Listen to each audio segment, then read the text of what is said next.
Hello बच्चों, welcome to my YouTube channel जूजस basic maths. तो भाई मैं हूँ ज्योति गुप्ता। तो आपको जैसे कि पता है UP TET super TET D triple S B की मैथ जो है वो हमने स्टार्ट कर दी है। यहाँ पे हम ये सारे के सारे टॉपिक कवर करने वाले हैं। तो पहला टॉपिक हमारा चल रहा था नंबर सिस्टम, ठीक है, जिसकी 2 क्लासेस जो है वो कंप्लीट हो चुकी हैं। अगर आपने नहीं देखी है तो प्लेलिस्ट में जाकर देख लेना। इस वीडियो के डिस्क्रिप्शन बॉक्स में भी हमने प्लेलिस्ट डाल दी है। तो ये सारे क्वेश्चन जो है वो हमने कवर करा दिए हैं आपको, आप देख सकते हो, ठीक है। तो 2 क्लासेस इसकी हो गई हैं, एक क्लास हमारी बेसिक मैथ की हो गई है। तो आज से हमें क्लास जो है वो यहाँ से स्टार्ट करनी है क्वेश्चन नंबर 15 से, ठीक है। तो क्वेश्चन नंबर 15 से हमें क्लास स्टार्ट करनी है। हमारा क्वेश्चन जो है वो हम देख लेते हैं। ये कह रहा है कि if sum of two numbers is 15 and sum of their square is 113 then what is the product of two numbers। समझ रहे हो? हिंदी में इसको समझ लेते हैं। तो क्वेश्चन जो है कह रहा है यदि दो संख्याओं का योग 15 है, उनके वर्ग का योग 113 है, तो दो संख्याओं का गुणनफल क्या है? ठीक है।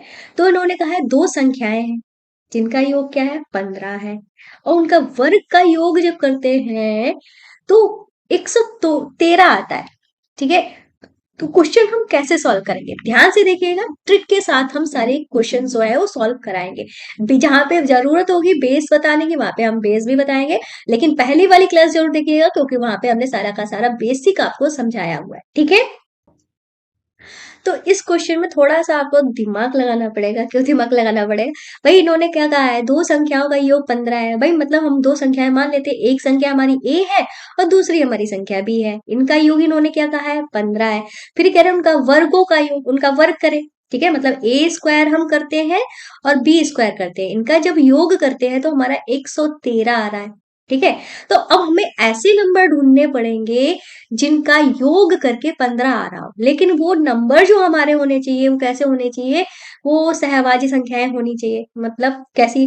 वो हमारी क्रमागत संख्याएं भी हो सकती हैं। जैसे कि हम क्रमागत संख्याओं की बात करते हैं, अगर हम 3 में हम कितना जोड़े, 15 हमारा आ रहा है तो 12, ये कोई हमारा 3 और 12 में हमारा एचसीएफ जो है एक नहीं आएगा।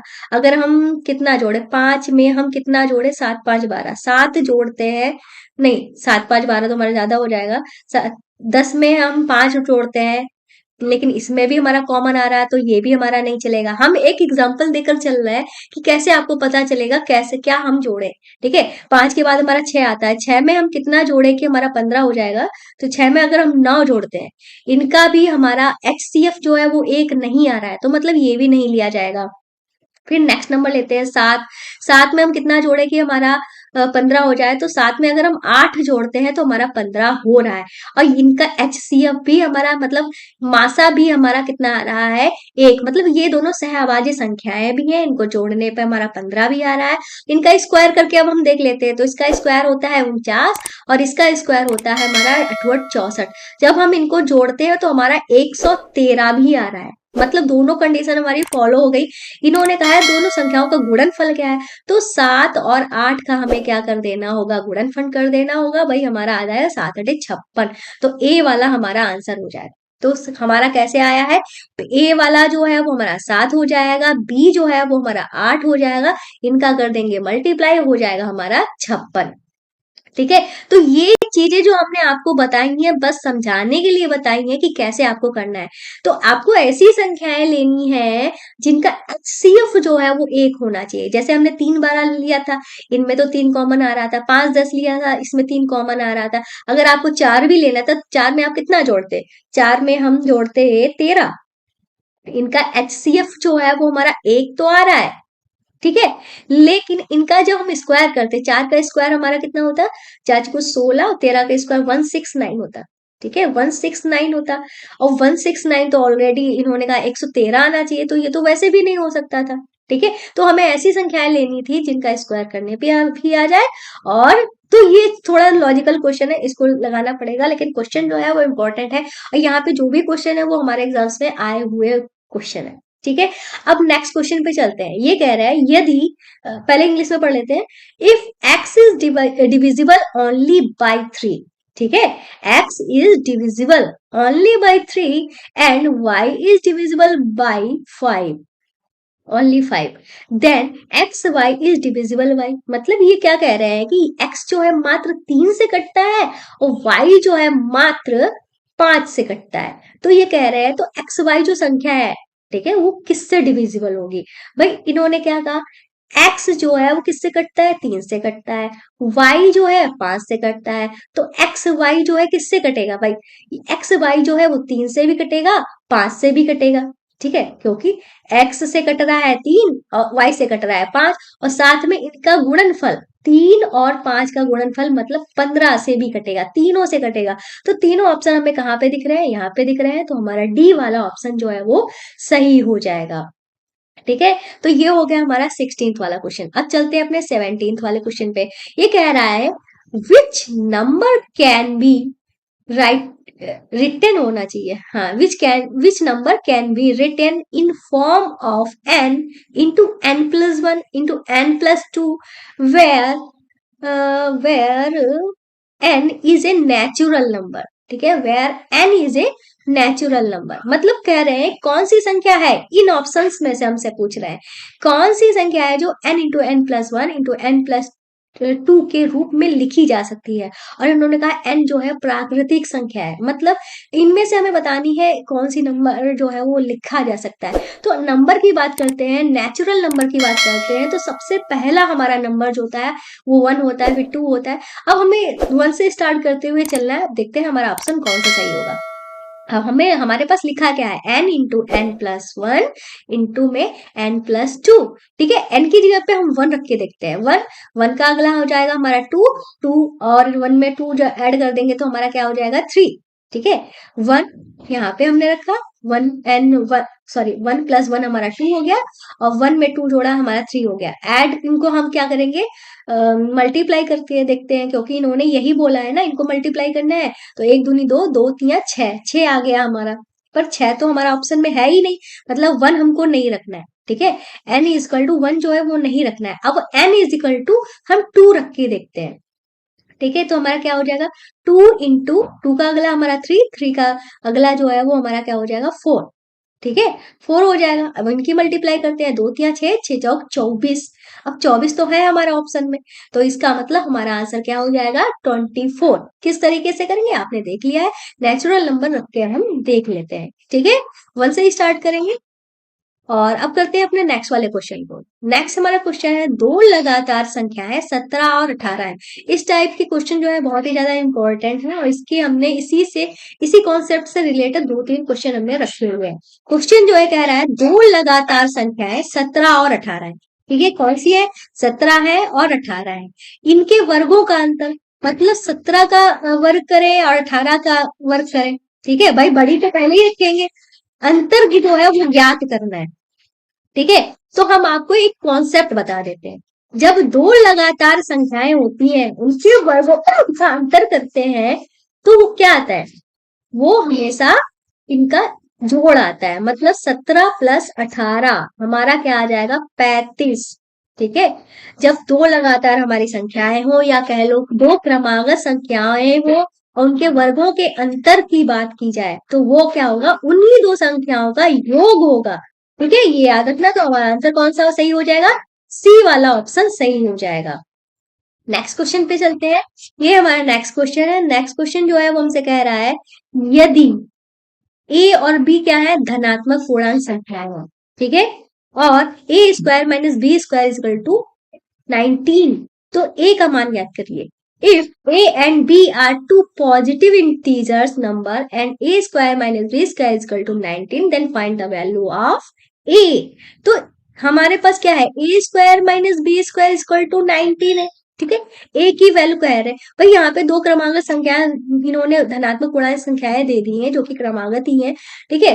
अब इनका ये सम कैसे आया? जब हमारे पास दो क्रमांक संख्याएं होंगी तो हमें ऐसी संख्याएं ढूंढनी पड़ेंगी जिसका योग जो है, दो क्रमांक संख्या है जिसका योग 19 मतलब 19 आ रहा हो।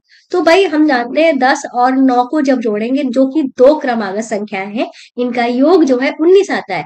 अब इन्होंने कहा क्या था, ए का मान बताओ। भाई ए जो होती है पहली वाली संख्या होती है, चाहे तो हम यहाँ पे करके भी दिखा सकते हैं, 10 का स्क्वायर माइनस 9 का स्क्वायर। ठीक है, हालांकि स्क्वायर करने की बात नहीं की, लेकिन हम आपको बता देते हैं कि हमारा 100 आएगा, ये हमारा 81 आएगा, घटाएंगे तो हमारा 19 ही आएगा। ठीक है, ये सब करने की जरूरत नहीं है, बस आपको सिंपल से करना बताना क्या है, ए मतलब पहली वाली संख्या बतानी है, जो कि हमारी क्या हो जाएगी 10।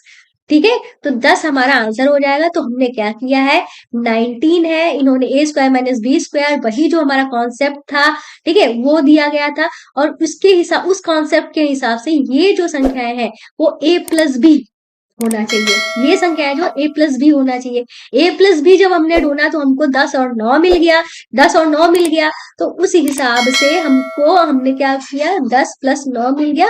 अब पहली संख्या बतानी थी तो पहली संख्या ए थी, और जो कि हमारी हो गई है 10। तो 19वां क्वेश्चन भी हो गया।